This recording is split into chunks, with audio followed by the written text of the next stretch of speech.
This is the Bleav in Pro Wrestling podcast. Here's Rick Ucchino and SP3 on the Bleav Podcast Network.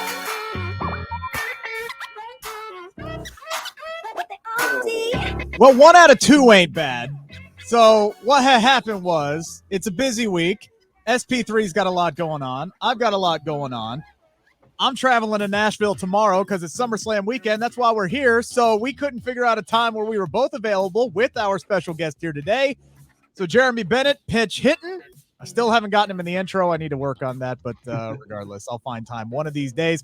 We aren't alone. Really excited about our special guest here today, our special picker on our SummerSlam prediction show. You've seen his work on ESPN. He's got some really exciting things coming down the pipe here that we can't talk about quite yet, but it is a pleasure to have Tim Fiorvanti on the show today. Thank you so much, Tim. What's going on, good sir? Rick and Jeremy, it is a pleasure to be talking about wrestling again. Obviously, a few months ago, I left ESPN and haven't really had an outlet to talk about everything going on in the world of wrestling, and it is really exciting, especially at such an interesting and exciting and kind of wild time in the industry, and obviously leading up to one of the signature shows of the year as well. So a whole lot going on. Your timing is impeccable to leave the wrestling beat, and then all of a sudden all hell breaks loose. The biggest stories of the year. Remember the simpler times when we were like, oh man, Cody left AEW for WWE, man. That's like the biggest story ever. And that's that's like 15 major news stories ago. It's not even top 5 for 2022, probably at this point. For the love of God. But I wanted to get you on, man, because I saw your tweet. I knew you were chomping at the bit to talk about things. And yeah, so let's kind of just start there, because it is just an ever-changing flow of WWE right now. Just a few days ago, we were thinking, okay, so Vince is out, but Bruce Pritchard is still in. And then all of a sudden, like, Triple H is now in charge. We're talking, there's rumors of a possible big creative like shakeup that he wants to throw in there if it doesn't make sense, or as long as it makes sense. And now we got Seth Rollins' match that's been pulled from SummerSlam. It seems like every single day there is something cuckoo and crazy and gaga. Tim, the floor is yours, man. Like, what are your thoughts right now in the world of pro wrestling? Wow. Where to even begin? I guess with Vince McMahon, obviously lots has been said over the last week or so, maybe a week plus, since Vince McMahon announced he was retiring. Honestly, I don't know if it's 24 hours or 3 weeks at this point. My sense of time, especially when it comes to wrestling, is completely out of whack. But I feel like there are so many consequences of what happened with Vince that we've even yet to see. To your point, I feel like we've only hit the tip of the iceberg. Obviously, from an executive and creative position, we started to get some insight into obviously Nick Khan and Stephanie as co-CEOs, and Triple H as coming back as creative.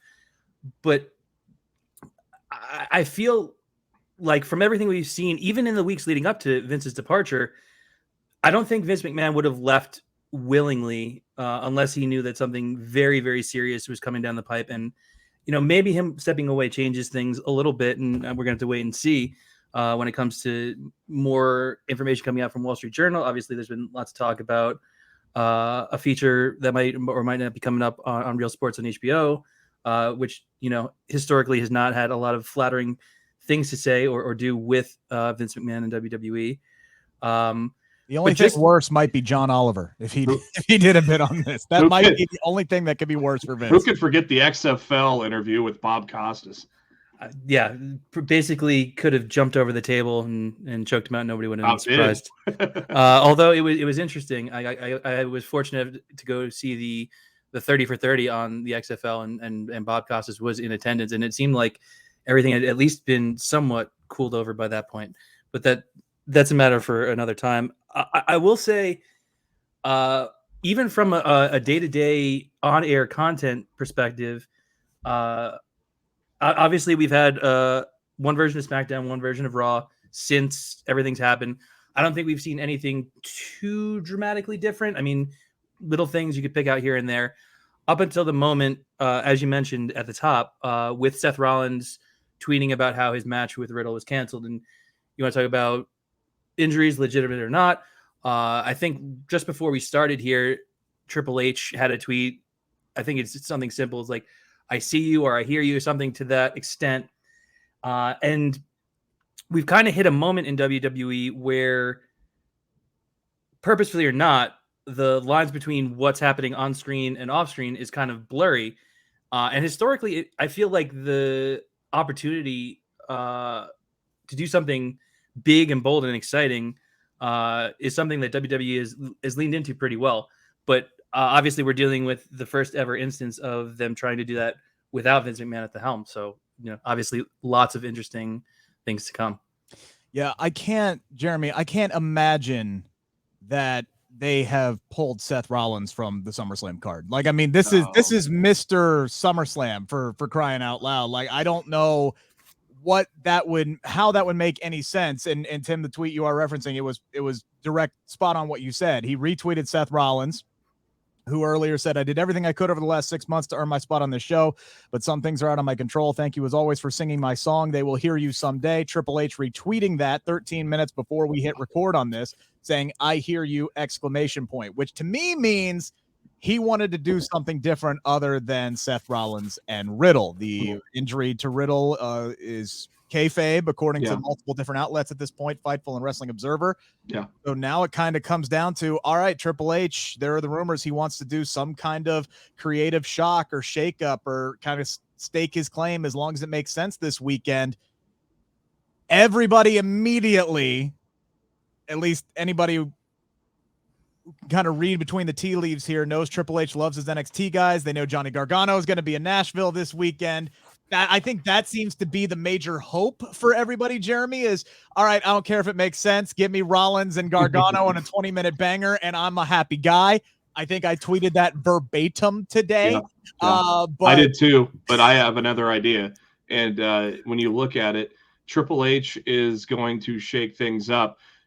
Brock Lesnar is probably out the door after SummerSlam. He's a Vince McMahon at least for guy. a while, yeah. Yeah, at least for a while. So Brock's not going to definitely not win. I think we're going to have a rematch of WrestleMania 31 with the heist of the century. I think he's going to put Seth Rollins in the main event, and I think Seth Rollins is going to win because I think Brock Lesnar is not going to be around for a while or for good.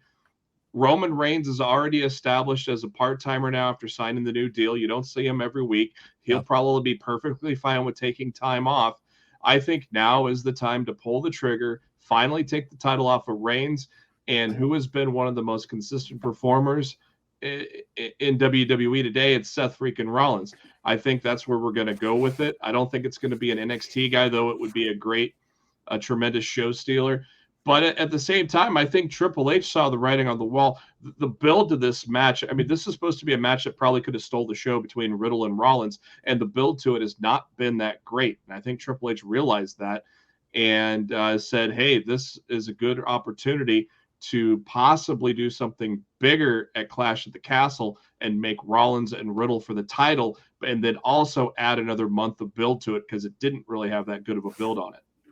Yeah, a lot of questions would surround that if he does decide to make that big of a bold change and put the title on Rollins, because you've already got Drew McIntyre, who has staked his claim for Clash at the Castle as getting a world title shot. He's supposed to be fighting Sheamus on SmackDown tonight, and for whatever reason, that match is not taking place on SummerSlam in Nashville when both McIntyre and Sheamus live in Nashville.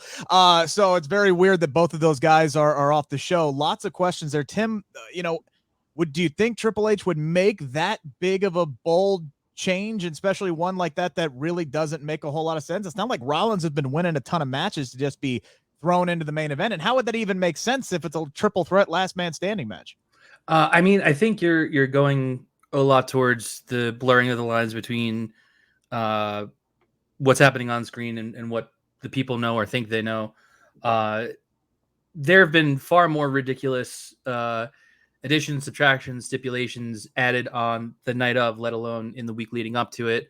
I mean, Brock Lesnar allegedly walked away and came back in the same night on Monday Night Raw. So who the heck even knows what's going on there?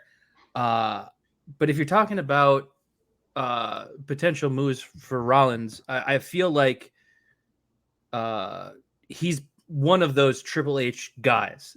Like, for better or worse, that era of NXT, like especially that original era of NXT, which was sort of elevated to an extent by Rollins to where it was the foundation for everything that we saw after it. So would I be like absolutely shocked if they went in that direction? No. The Gargano direction is another interesting move. You mentioned him being in Nashville, and obviously it could be a busy week for him. Maybe second busiest man behind Jeff Jarrett that weekend. You still have a SmackDown to build it up too on Friday. You could have something set up on SmackDown to put Rollins in that position still. Maybe he gives Ciampa a match. I don't know. I mean, I just feel like if they're pulling Riddle and Rollins, he's got something up his sleeve, right? Yeah. Like there's something there. And Rollins tweeting out that and Triple H tweeting out that. You said it perfectly, Tim. It's a blurring of the lines. What's real? We don't know. But I think that's the best thing when WWE's good. That's what we're talking about here. We don't know what's real or not. That's what made AEW so exciting throughout that whole MJF saga. Is this a work? Is this a shoot? Who cares? I'm enjoying every second of it. So I just think it's interesting that Seth Rollins doesn't have a dance partner, and look what the main event is. It's a perfect way to set up a rematch that happened 7-8 years ago. The one thing that I could see doing that I think would make a little bit more sense than just kind of inserting Seth Rollins in there. Most of the build toward the main event has been, Austin Theory is going to cash in on who, it doesn't matter, Roman Reigns or Brock Lesnar. What if Roman Reigns and Brock beat the holy hell out of each other to where neither one of them can stand up? Theory runs down to the ring, cashes in while the match is going on. The referee counts to 10. He doesn't even do an offensive maneuver and wins the world championship because neither man can stand.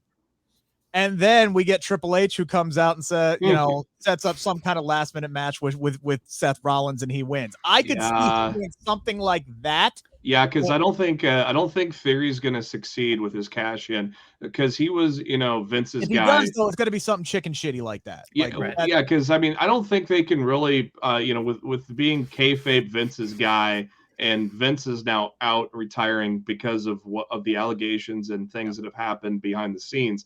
I don't think they can realistically now pull the trigger on Theory. I think they're going to have to fail a cash in with him now just because he was Vince's guy.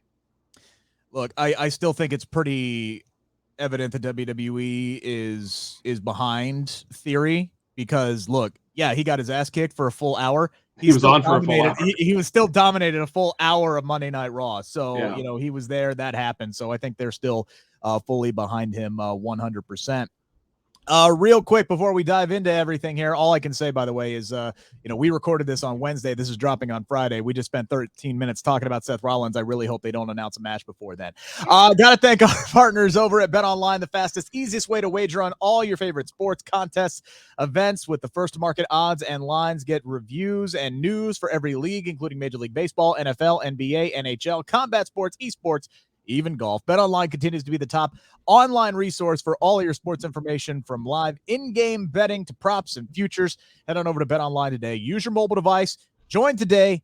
Make your first sports bet. Use our promo code Bleav50. That is BLEAV 50 to receive your 50% welcome bonus on your first deposit. BetOnline, where the game starts. And we did lose Tim there for a second, so hopefully he will drop back in here momentarily. If I can figure out where I'm clicking, let me remove the nameplates there. All right, so Jeremy, while I still have you here, let's go ahead and dive into this bad boy. We got Logan Paul and The Miz.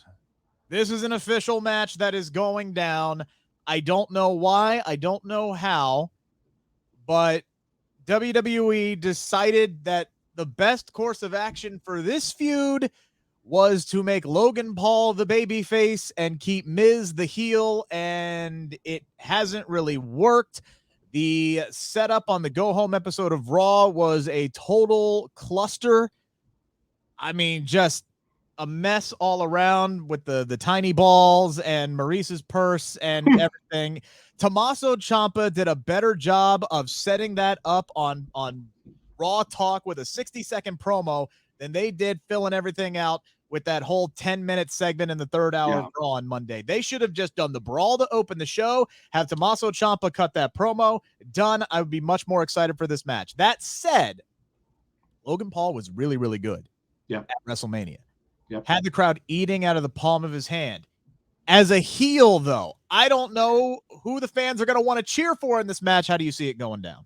Yeah, I don't know. It's going to be hard. I think he's slowly starting to turn some people just because he is performing well and doing well on promos. He did obviously well in the ring at WrestleMania. And you're right. They could have done without that segment. They could have just had the brawl, and that was it. And we would have been perfectly fine with it here. But you know, we got what we got, but at the same time, I think it's still going to be a very competitive match. And but I don't see Logan Paul losing, especially after he signed a contract. He's going to be in it for the long haul. I think Miz is going to go over. I really don't know what their plan is to try to get people to change to like Logan Paul. He is just not a likable guy. So no, he's not. It is a very impossible task. They should have really did the build to make Miz back to being a babyface. He knows how to be a babyface. He's succeeded at it. He's obviously better as a heel, but we all know he can do a good job as a babyface. They should have spent a lot more time trying to build that up, but instead they were worried about throwing in their tiny balls lines. So when honestly, right around the time that Miz and Mrs. launched, like that first season where they're really leaning into family and his little kids and going on Dancing with the Stars, that would have been the perfect time to kind of start getting the ball rolling on turning Miz babyface, because I don't know how you could watch that match at WrestleMania where Logan Paul was such a prick and he gets up on the top rope and he's doing the Eddie Guerrero shoulder shake and the crowd is just nuclear heat raining down on this man and he's soaking it in and he's loving it. After they win, The Miz gives a skull-crushing finale to him, and they give The Miz a standing ovation. How do you watch that, Tim, and say, yeah, Logan Paul's our babyface in this feud? Like, what the hell are we doing? I don't know. It could be a matter of Logan Paul. I don't want to get too deep in the weeds in terms of creative control. I don't want to be the villain. I'm trying to improve my public persona. Although that goes completely in the face of everything that he's done outside of WWE. Like, he is fully leaned into being an absolute jerk in order to sell boxing pay-per-views and every single other item under the sun that he can get his hands on and brand and merchandise and what have you.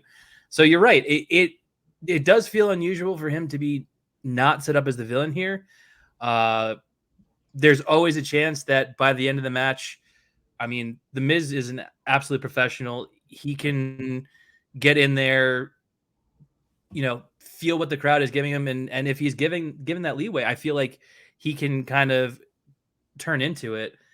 Will he have that leeway and that leverage? I'm not really sure. Does the dynamic with Logan Paul change with Vince gone? My instinct says probably not. This feels like something out of the Nick Khan playbook. I can't say for sure. So I don't necessarily even know if that dynamic could potentially change how Miz and Logan Paul are handled, but I don't know. I'm on the same page as you guys. I'm not really sure why that's the direction they would go in. I mean, if you compare this feud to McAfee and Baron Corbin, there's a clear babyface and a clear heel, there's clearly a difference in build, the quality of build. The McAfee Corbin build has probably been the best build on the card. Compared to this, it's muddy because, well, of course, you got Vince having a vision, and now you got to see if you can try to carry that out. Do you want to carry it out, or do you want to kind of change gears, going into SummerSlam? And I think the build really got screwed up because of that. Look, you can't even compare those two build-ups because one was based in reality, right? Yeah. Off of an NFL journey. And cheap plug here, I interviewed Happy Corbin. Great dude. Love chatting with him about food and football and all that stuff, and ragging on about his Chiefs because my Bengals beat him in the AFC title game. So it was a great interview. Check it out here on the Bleav in Pro Wrestling podcast YouTube channel here after you're done watching the show, of course. But yeah, man, like that was based off of reality. two former athletes with dreams of going to WWE at the same time. One turns into an all-pro Hall of Fame level punter. The other one didn't even make it into his rookie season and got a head start. Like, jealousy, angle, Pat McAfee over as hell, Baron Corbin, most hated man in WWE. The other one, built on testicle jokes. Like, the bill, you can't compare them. That said, I am interested in, because I think they've kind of botched the storyline here. I'm interested in what Logan Paul does in the ring, because they didn't ask him to do too much at WrestleMania. Couple of suplexes, jumped off the top rope. He really sold the crowd with his facial expressions and his body movement more than his in-ring work. He sold well, but they didn't ask him to do much. I'm wondering how much they ask him to do here in a one-on-one match with The Miz. I do think Logan Paul gets the win. Tim, who's winning this one? Yeah, I feel like outside of his 2 world title reigns and maybe a few stretches with his secondary titles, I feel like The Miz is just destined to lose the majority of his matches just because he's Teflon at this point. A loss to pretty much anybody on the roster or not on the roster isn't going to hurt him. And to your point before, Jeremy, I don't think Logan Paul is going anywhere with his long-term contract. And a loss here kind of derails whatever momentum, if you want to even call it momentum, you have with a character like that. Although I think it's pretty clear that the finish to this one, regardless, is not going to be clean. For sure. Yeah. Like, the only way I see Miz winning this is if Maurice kicks Logan Paul in the balls, right? Like, that's that might be the finish. Honestly, I might change my pick. Jeremy, where are you going? Man, the balls of this match are just insane. No, Logan Paul has to win this one. Just like Tim said, Miz is Teflon. He is going to be fine with whoever he loses to. He's able to bounce back, be himself, has Miz TV, has that weekly, on the mic, cutting a promo, everything. He has it, win or lose. So he could definitely lose this match. Like I said, maybe Triple H realizes that they should have done this face turn with Miz sooner. Maybe this doesn't end at SummerSlam. Maybe this goes to Clash at the Castle. But you're not going to have a Nashville crowd at SummerSlam. You're going to have a nationwide and in some cases worldwide crowd that is going to boo Paul. So and cheer the Miz. So you got to be prepared for that and figure it out and Triple H. I don't doubt that he was going to figure it out. And Miz is a total pro. I think Miz will work with it, and he'll direct Logan where to go. But the match I think itself is going to be good. I think I think it has the makings to be one of those surprise matches that people are not expecting. Maybe they didn't pay attention at WrestleMania or something. I think this might be a surprise good match for people. All right, since you brought it up, let's jump around here. I had this one slated later, but let's go ahead and talk about it now. We got the fedora-wearing D-bag that everybody loves to hate in Baron Happy Corbin, and arguably the most over man in all of WWE, which is both a good thing and a bad thing considering he's an announcer by trade in WWE. But regardless, Pat McAfee is awesome. He's... Get it right. It's bomb-ass Corbin. Excuse me, bomb-ass Corbin. Pat McAfee, just looking at his career, he's relatively inexperienced as far as wrestling is concerned, but he has had 3 legitimate matches and one that let's just forget about. But he's had 3 legitimate matches on 3 major stages, and he has absolutely delivered every time. His record is 1-3. Tim, I'm going to say Baron Corbin's made a career out of losing. All right. You talk about Miz losing a lot. Corbin loses a lot too. Do they feed him to the beast that is Pat McAfee here? I feel like the environment is ripe for that sort of thing. Honestly, of all the matches on this card, with maybe one exception, this might be the toughest one for me to call because I think you can make it make sense in either direction. My gut does say Pat McAfee just because I feel like there's going to be some shenanigans and nonsense in so many other matches that, I mean, unless Pat uses it to do that because he's the sort of quote unquote babyface who could get away with a lot of sort of sideways or underhanded stuff, especially against a Corbin.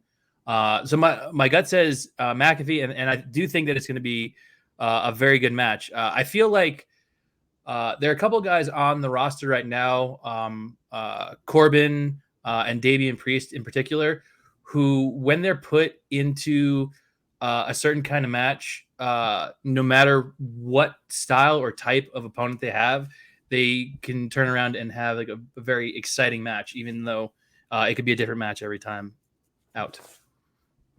Yeah, I think Corbin is a highly underrated worker. He's going to take care of Pat McAfee here. He's going to keep him safe, but he's going to make everything look like it hurts to the nth degree. He's one of the better performers in WWE, even though a lot of people don't want to admit that there, Jeremy.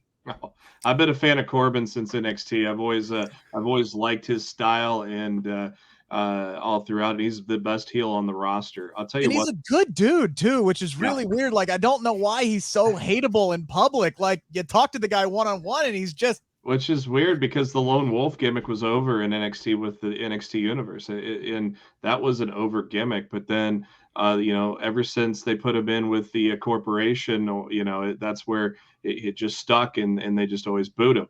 I'll tell you what, though. I mean, I'm a big fan of McAfee. I watch his show every day. And, I know that he's been working at this for several years, though people may not know it. He's been working at this for several years. That's why he looked so smooth in the ring against Adam Cole. That's why he looked like he was at home at War Games. And then at the big stage of WrestleMania, where he also put in yet another good performance. He has yet to put in a bad performance. And he has him and Corbin have made this probably the best built feud of the second biggest pay-per-view on the WWE calendar. And that's saying something to the fact that he had also had a great feud with Theory leading up to WrestleMania. Yeah. My gut feeling, and I hope to God they come through with this, but my gut feeling is that Survivor Series, we get Team McAfee against Team Graves, and Corey Graves gets back into the ring. And in order to do that, McAfee has to win this now. And man, it would be great to see Graves on commentary and then maybe sowing some of those seeds, because I think a team led by McAfee of SmackDown guys against a team led by Graves of Raw guys would be just tremendous for Survivor Series. And so that's I think, it'd be great to have that. And so I'm going to go with McAfee here. Plus, you said it yourself, Corbin can lose. Just like Miz, this is not going to hurt him. There's many times just like Miz, there's many times you've hit the reset button on Corbin. So I think McAfee, there was no doubt in my mind that McAfee's going to win this. I say this as, an announcer, like, in a bubble. I think Corbin should win this because he's the full-time competitor. And honestly, he needs a win because he loses so damn often and he is so damn good. Like, the guy should be building himself up towards championships. Like, there's a lot of me that eventually wants to see this man as the most hated, dominant heel in WWE. It hasn't happened to this point, a decade into his career. He wants to wrestle 10 more years. So we got some time to get there. I do think Pat McAfee is going to win this. Just for the sheer fact of the electricity that is going to be in Nissan Stadium that day. Yeah. I mean, when I tell you that you could see the electricity through the hairs on your arms when he was making his entrance in Dallas to Seven Nation Army and the Dallas Cowboy cheerleaders were coming down there and he's soaking it in and he punts the ball into the crowd. The match could have sucked after that, but it wouldn't have mattered because you remember that entrance and you remember what it felt like. And then he gets the 3 count and it was all over again. I think we're going to relive that. Well, how about the energy of the crowd? How about the energy of the crowd when last Friday when Corbin attacked him and then he chases him back into Gorilla and he came back out to cut that promo and that crowd was just insane. And you don't see that a lot in WWE crowds, but going back to the whole Vince thing and relinquishing his powers, you could see it on Friday and you could see it on Monday. The WWE superstars are much looser because I don't think there's such a tight rein on promos. Yes. They don't have to worry about step by step anymore and memorizing things. You can see a looseness there. And Pat McAfee always had that leash. Vince gave him that leash and not many people. So he's kind of already had that leash of being loose. But man, that energy, just the energy last Friday, in addition to WrestleMania, it's just something that he's got it, and it's great to see that people are buying into it.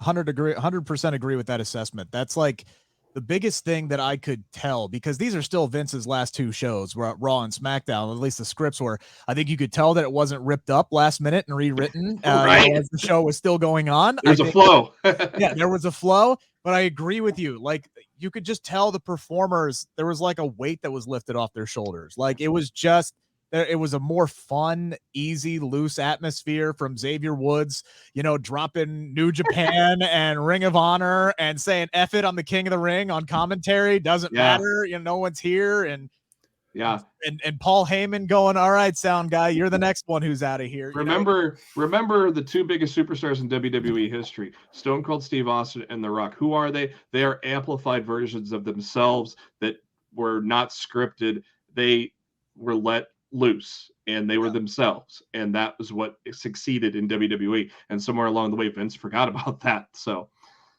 hopefully we get back to manage everything. That's just along the way he lost trust in a lot of it. You can tell the performers that he trusted and the ones that he didn't, for sure.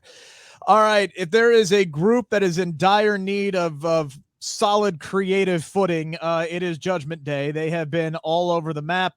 They lost this past Monday on Raw in a bubble. I get it, because it's Rey Mysterio's 20th anniversary. All right, fine. Give him a win. It wasn't clean. So now we're doing this no DQ match. Rhea Ripley is back. We still haven't seen Edge yet, Tim. How do you see this one playing out on Saturday? I feel like we're at a point in time where Dominic has to get out of Rey's shadow, and we might have been there for a fair amount of time, but I feel like the little miniature tease of Dominic into Judgment Day, indoctrinated, brought into the fold, something about that intrigued me, and I feel like maybe people wouldn't buy into it. Like, maybe he doesn't exactly match the vibe of a Priest or a Balor or a Ripley or an Edge for that matter. But I feel like something has to change, because we've gone through a lot. I mean, obviously the last 2 years of Dominic's career, we saw them have success as a tag team. But if he is going to have success independent of his dad, I feel like we're kind of reaching a point where you can organically make that happen. And maybe that's an opportunity on this show. And I feel like both in terms of getting the win back, and then what we saw after the match with Rhea Ripley, there might be some more interesting pieces to the puzzle to come with Judgment Day. She manhandled Dom. She manhandled Dom and Aaliyah. Mm-hmm. And then Buddy sent out the tweet of the year. Oh, that was I tell you what, if anybody is going to get their ship righted due to Triple H taking over, it's Judgment Day, because these are Triple H's people. Rhea Ripley, Finn Balor, Damian Priest. Those are Triple H's people. I don't really want Dominic in this group. I think Dominic getting a run with the NXT championship would be something that would be best for him. I think you put him in the main card up there, that NXT universe is going to love him, and he's going to get big pops, and he can succeed there. I think that's probably the best place for him. He doesn't fit in Judgment Day, so I don't really want him there. Hell, I thought Rey was going to join Judgment Day. He had purple on. Yeah, different shade. Call back to 97 Halloween Havoc. Come on. Yeah. I don't know why they had the tag match, though. I mean, I guess I could see why with the Rey celebration, and obviously I see why they won. But I was actually thinking that they were going to take out Dominic, and then Edge would team up with Rey, but he didn't show up. So I don't know. I think might have been travel issues. I think Sean Rossap reported that there were flight cancellations or changes in travel plans. So that might have had something to do with it. They could always do that. They could always Kofi Dominic before this match starts. Mm-hmm. And then Edge can make his triumphant return on the SummerSlam stage, in which case I don't know if I like that so much, because Judgment Day needs to win this damn match. They need to come out on top, and they need to come out on top in the Edge feud. You can't sit here and say, oh, the weak link was Edge, so we're taking you out because it's all about you. That's all you ever cared about. and then immediately lose to Edge upon his return. They need to come out on top of this. So if they decide to, have this match as is, Judgment Day wins, maybe Rhea Ripley gets involved, and that's how that happens, and then they're beating down the Mysterios, and then Edge can make his return, and we can lead to Finn Balor and Edge at Clash of the Castle. I think that give Balor that big UK match in which he should win, by the way. Well, I said on previous shows, Judgment Day should go undefeated the rest of the year. Maybe Triple H treats this group as his undisputed era, possibly now. They definitely seem to have a new infusion of life when Rhea Ripley came back. Oh, yeah. When she left, they weren't even on TV the next week. Like they're on main event. They're on main event. I was there. I was in attendance for that whole thing that blew up Twitter that day. Apparently, that didn't even air on main event, that tag match. Wow. Yeah, well, because they aired it on Raw the following week. They just went ahead and did that. They just redid it, yeah. Yeah, so regardless, I think Judgment Day should, and I do think they will win. You guys, Judgment Day or Mysterios here? Judgment Day. Yep. All right. How about the tag team match for all the gold? Probably should be the final time that these two meet, at least for a long ass time. And I think it is now or never for the Street Profits. They have been heavily teasing the fact that these guys are going to be split. There have been reports and rumors that these guys are going to split. But I think everything kind of changes here with Triple H here, what his vision is. I think there is going to be a bigger focus on the tag team division with Triple H in charge. And if that's the case, I think you kind of need the Street Profits together for just a little bit. And by the way, you don't have to break up the two if you want to push Montez forward. He can still win the Intercontinental or United States Championship or whatever the hell you want to do, and still tag with Angelo Dawkins. That is a possibility. Like, I wish they would go back to that. I remember a day when the New Age Outlaws had singles titles all their own, and they were still a tag team. Same with the Hardys. Like, it has been done before. I do feel like it's now or never for the Street Profits, though. And I feel like you got to start chipping away at that, impenetrable shell that is the bloodline. Like, if this is Ghostbusters 2, the Street Profits here have to be the Statue of Liberty, right? Like, that has to be able to break through. And I love that analogy I just pulled out of my butt. I'm going with the Street Profits here. I think they are going to get it done, and they're going to take the belts off of the Usos here. And again, you start chipping away here just a little bit, kind of put a crack in the armor of Roman Reigns, reign on top of the entire world that is WWE here. That might lead to some family tension and maybe a big family matchup at WrestleMania if they can pull it off. So I am going with the Street Profits here. Tim, how you see this one shaking down? Well, I think you kind of hit the nail on the head with the Street Profits. Now or never seems about right. And I'd be more apt to follow along those same lines that you're on, except for the fact that if you put the crack in the armor of the bloodline, in theory, you have somebody set up to knock Roman Reigns off, and you suggested maybe some sort of family infighting in a lead up to WrestleMania next year, and that's certainly a possibility. But I feel like one of the big issues, and it's kind of how we ended up with Roman versus Brock part 16 or whatever it is, and not that I think that's going to be a bad match either, and we can get into that later, but I feel like one of the biggest deficiencies WWE has had over the last couple of years, as great as Roman Reigns' title reign has been, is just the lack of building up realistic challengers that can come in and eventually beat him for the title and benefit from it. And you want that ideally to be either a younger guy or somebody who has a lot of shelf life, who could kind of make or break their career on such a moment. And I don't know exactly who that is for sure. But with a lack of that sort of person in position, or at least from my perspective, and obviously things can change pretty quickly under Triple H's leadership, and maybe we do see the emergence of such a challenger, I feel like the bloodline is going to just continue to steamroll everybody. And I feel like, with the exception of New Day, and obviously you mentioned some past examples, WWE just has this long history of breaking up tag teams when they want to focus on somebody as a single competitor. And honestly, I've long been a fan of Montez Ford, dating back to his early NXT days. And I feel like he's kind of entering that prime moment in his career where it's time for him to take that next step, to take that leap. And I don't think you necessarily have to break up the Street Profits, but just history indicates that seems to be the path that they're most likely to go down. And that's why I think the Usos are going to pull this one out and retain.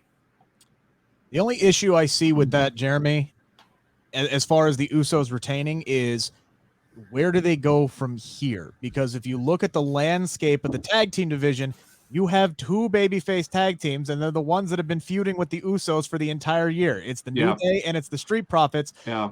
Are we really expecting that the Sky Scraping, Dancing, Shanky, and Jinder Mahal are the next big babyface tag team that are going to face the Usos here? I feel like you leave the Usos in no man's land, which is why I think it might make sense to put it on a babyface team here. Mm-hmm. And Tim, to your point real quick before I go back to Jeremy, I don't like the idea of the Street Profits like splitting up like physically. If they're going to do it, they should do it in the draft. They should just draft them to separate brands. They can give a bro hug and call it a day. Angelo can go do his thing. Montez can go do his thing if that's the direction they decide to go. I think for the betterment of the tag team division right now, Jeremy, they need to put them on the Street Profits. Yeah, but I don't think it's going to happen. I think it's going to be a team. I think to be honest with you, the way I felt after Monday was that eventually the Mysterios will take it off of it. Oh yeah, I keep forgetting that they're technically baby faces, aren't they? Because they have really not feuded with the Usos as much as the Street Profits have. The Street Profits have feuded and had chances with the Usos so many times where the Mysterios really haven't. I feel like the Mysterios could be built back up, and by the time we get to Survivor Series, that's when they finally take the titles off the Usos. I think the test run of singles matches, not with Montez Ford, because we already know he's great. Yeah. But Angelo Dawkins has performed in singles matches as well recently, and I think that has impressed the WWE officials. I think they are going to split them. I think Montez Ford is going to be a heel and turn on Angelo, to be honest with you at this point. At first, I thought maybe Angelo would be the heel, but now the more that I see, just watch the mannerisms of Montez Ford over the past month, I feel like Montez Ford is going to turn on Angelo Dawkins, just like Shawn Michaels did to Marty Jannetty. So I think the Mysterios should be the ones to take it off the Usos while the Profits break up after SummerSlam. I really hope that happens. Angelo Dawkins doesn't turn into Marty Jannetty. I think he's got a little more talent than Jannetty. So I think, and like I said, he has proven it in some singles matches this past month that he can stand on his own too. And just to put a button on Montez Ford and his future as a single superstar, just looking at the way WWE operates, if you don't think there's going to be a major event that ends with Bianca and Montez Ford holding up world titles at the same time to end a show at some point in the next few years, I feel like you haven't been paying attention. So I feel like that's inevitable. Yeah, and they're more receptive to that spotlight than Becky and Seth were. So yeah, although I would say the characters of Becky and Seth now would match way more together. They just don't want to work. They just don't want to do it. They just don't want to do it. Right. So. Yeah, I mean, look, the real life people obviously have chemistry with one another, but their characters were oil and water the last time they tried to put them together. It'd be great to put them together now. I agree, but now they're both drip king and queen. They're both over the top. Like, I don't mean over. I mean, they're both way over on everything that they do. So it's like, they would mesh so much more together now. But I agree with you. If you're not booking Bianca Belair and Montez Ford as a massive power couple somewhere down the line, you have just completely and utterly missed the boat on that.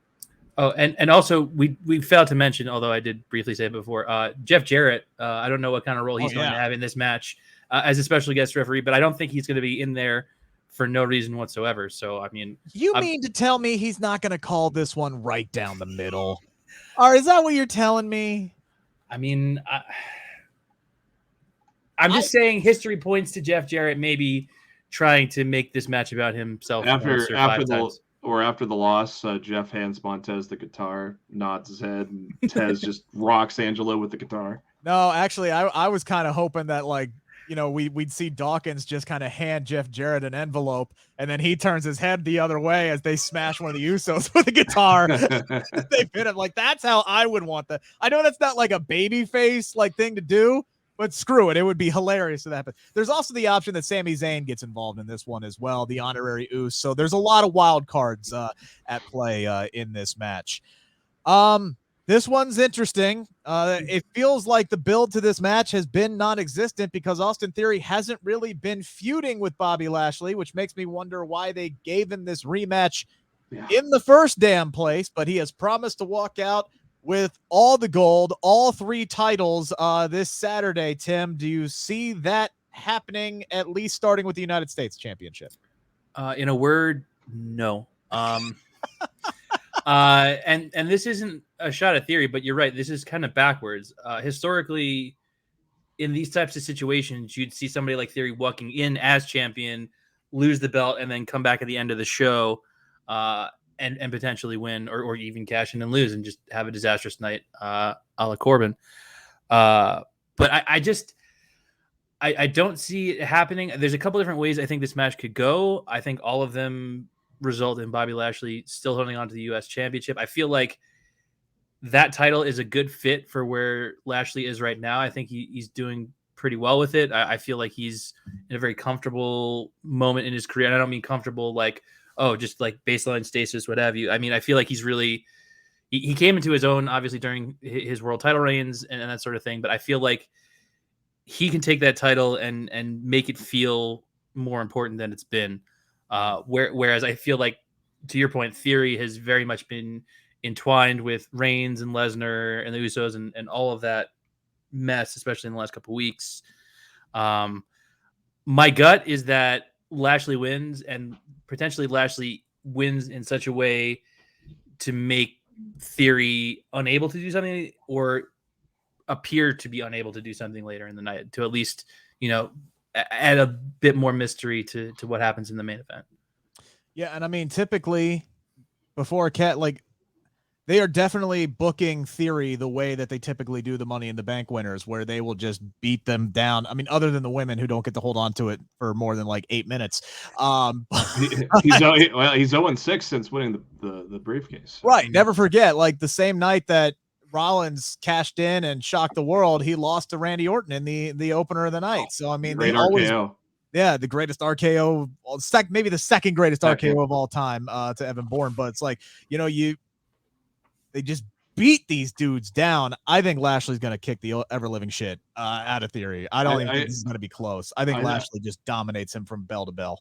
I think this match is going to last him a minute at most. I think they're going to play the fact that Theory has overlooked Lashley by focusing on Reigns and Lesnar, and he's going to get speared within the first minute and lose. Again, I think there's going to be a deep push of Theory, and they're going to step away from him a little while and then repackage him to not be Vince's protege, things like that. I just honestly think they're going to de-push him, and he's going to not cash in, and he's going to lose this match. I just think he's going to lose all around on Saturday. Now, I'm curious, do you think there's a world in which they mess around with the briefcase, like a la Kennedy back in the day, a la Damian Sandow? Do you think they could find a way to get the briefcase off of him and then imagine imagine Seth challenging Theory on SmackDown for the briefcase and he wins it. And I think again, and I'm not just saying this because I threw the idea out there in the universe before Sami made it canon. I think the idea of a healthy Sami Zayn trying to get the briefcase off of Austin Theory to protect the bloodline and protect Roman Reigns does make some sense. And then they could do what they should have done in the first damn place is give Sami Zayn the briefcase, and ultimately he should have won it. He should have won it anyways. Exactly, because he should have been continuously treated like shit for months and months and months until he ultimately cashed in on the guy he would want it to protect. That's what made sense. Yeah, I think Vince panicked when Cody got hurt. I think Cody was going to win it. I think Vince panicked.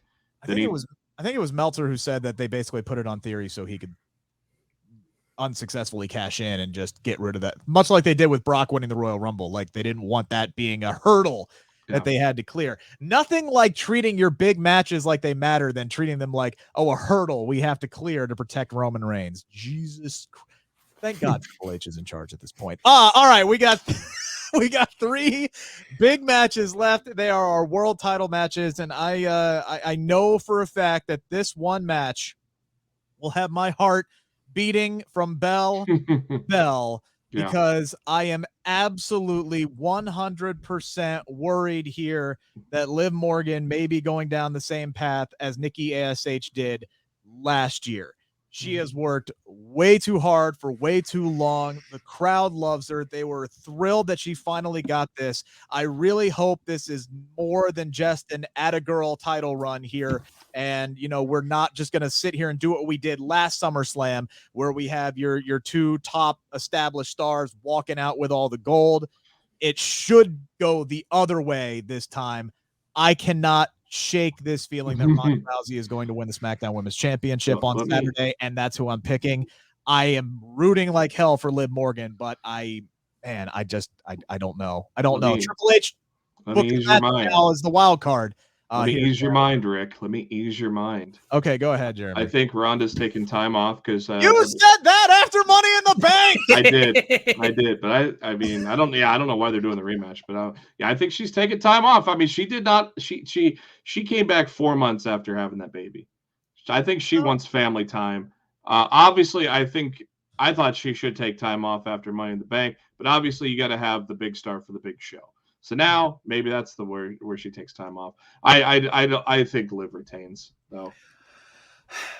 I want more than almost anybody except maybe you, Rick, to find a way that makes sense for Liv to retain. And I just, in all of the permutations, I just struggle to find a way that between these 2 characters, these 2 wrestlers, there hasn't really been like a Liv Morgan move that is just like, oh, this is the move that she can use to beat Ronda Rousey. Like, there hasn't been that level of vulnerability to Ronda. Like, she's only ever lost in seemingly flukish or like flash ways. And maybe that's how you do it. Maybe you have some crazy roll up, some sort of who hasn't appeared in a while. Well, to screw Ronda. I mean, I don't know. I would imagine. I was to say, I would imagine Charlotte Flair is probably going to be in Nashville. She might be just as busy as Jeff Jarrett. So you're right. That might be a way to get out of it. But if that's the case, you would have to have Charlotte do a lot of damage post match to sort of fit into that. Give Ronda some time off and away. I'm sticking with it. She's going to get right. My heart says Liv Morgan, but my head ultimately says that Ronda Rousey will win this match, and I'm not happy about it either. Yeah, and here's the thing, though. If Charlotte gets involved or there is some shenanigans, what does that do for Liv? Nothing. It plays up the storyline of she doesn't belong. The championship doesn't belong around her waist. That was the story they played with Nikki ASH last year, and I was kind of into it, thinking, okay, she'll prove it to herself and to everybody when she beats Charlotte at SummerSlam, and she'll have solidified that she deserves to be the Raw Women's Champion. Had a hell of a match at SummerSlam, and she freaking lost the belt, and now she's been chasing the 24/7 title, right? So just how the mighty have fallen in a year's time. Well, at least Triple H is there now. Exactly, and that's the wild card here. But to Tim's point, Ronda Rousey has not cleanly lost in her entire WWE tenure. She was not pinned in the main event of WrestleMania 35, even though she was supposed to. Charlotte really only beat her thanks to a dumbass referee, calling, didn't see her tapping out. And then, ref in the corner, she eats the big boot. And I think she lost one other time, but I can't remember why that one was fluky. I honestly don't know. But I don't see Liv being the first person to cleanly beat Ronda Rousey. I don't know how she does it unless they do another roll up kind of situation. And even though it's still kind of a fluky kind of loss, regardless of how it's booked, I would much rather see Liv Morgan get out of there with the SmackDown Women's Championship Then she can feud with Charlotte, who has always been her white whale in WWE upon Charlotte's return, because we don't need to see Charlotte and Ronda again upon Charlotte's return to WWE. Let's Hey, what if Bailey shows up, man? And Bailey's a wild card as well. She could show up in this match, or she could show up after this match, for instance. Yeah. This one is a match that I am hopefully thoroughly going to enjoy, as long as it is longer than 26 seconds. But this one comes with a couple of should-bes, right? This should be the last time that these two square off for quite some time, and it should be Bianca Belair that comes out on top. Tim, does Bianca Belair come out on top? Yes. Yes. I mean, there's too much history. It's just too perfect a scenario to turn around 1 year later after that 26-second mess, and have Bianca have her redemption, to be clearly victorious over Becky, and then to just sort of move on and have the sort of continued title reign that I feel like she deserves to have, and I feel like she's been set up to have.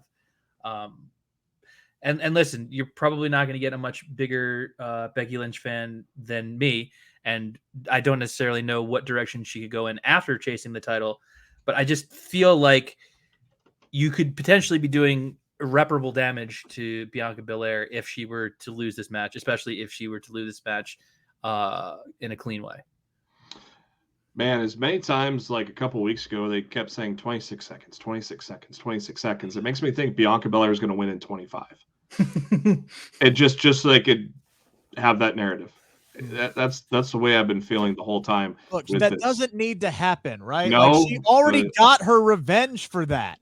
She beat her at WrestleMania, and they did an excellent job of making you think like they were going to do that booking again, and fooled the entire arena out of their shoes, myself included, in the freaking press box. Okay. Like heart palpitations when that 3 count was going on there. So they don't need to do that. And Bianca Belair deserves better than to have back-to-back 20-second matches at SummerSlam. I don't care if she's coming out on top or not. So let's just assume they're going to do an actual match here.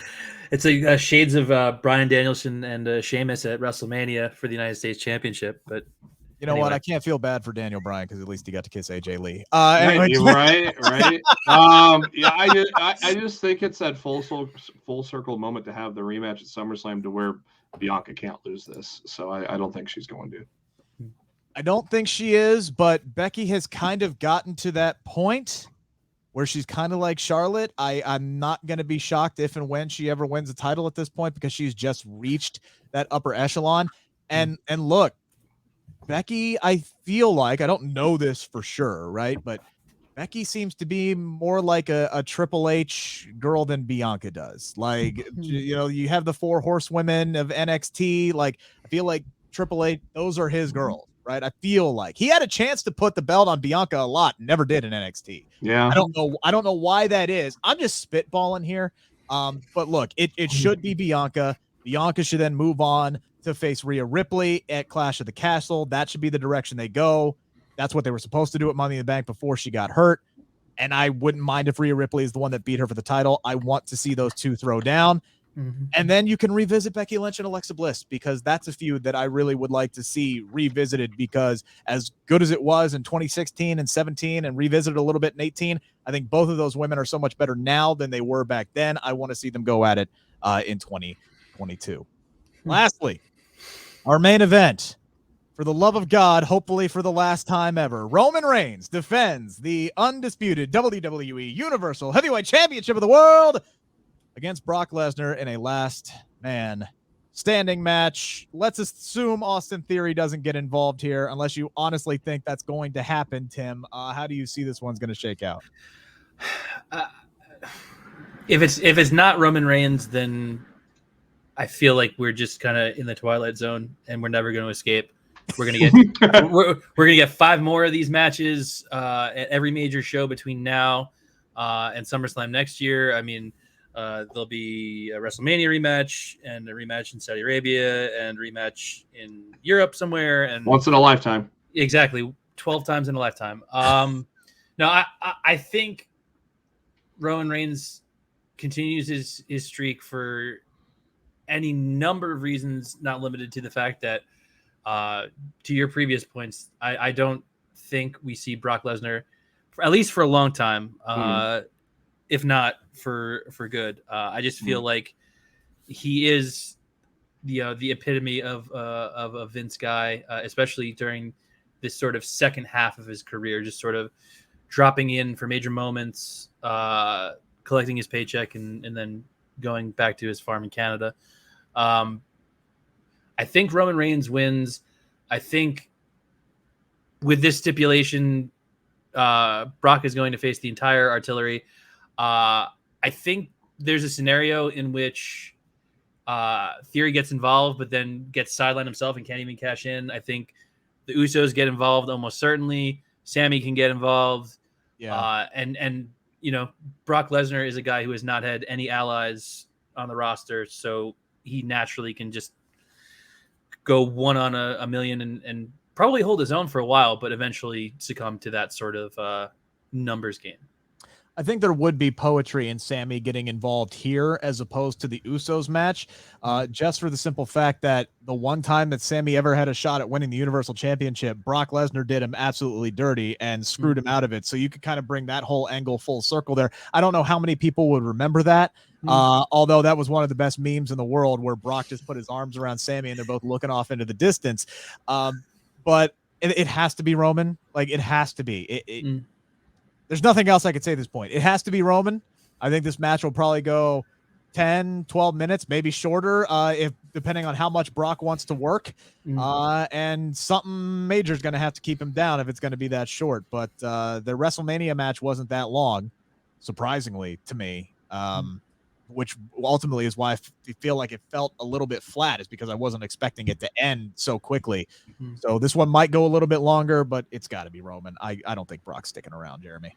Yeah, outside of the crazy Rollins theory, I think the original narrative set up was Drew getting the title off of Roman at Clash at the Castle, and I think if they don't go with a complete swerve, having Rollins get in there or something, or somebody else just getting the title, I think we're getting Roman and Drew at Clash at the Castle, and that's where Drew gets his title back, and ends Roman's reign there. But I very confident that Brock's not going to win this one.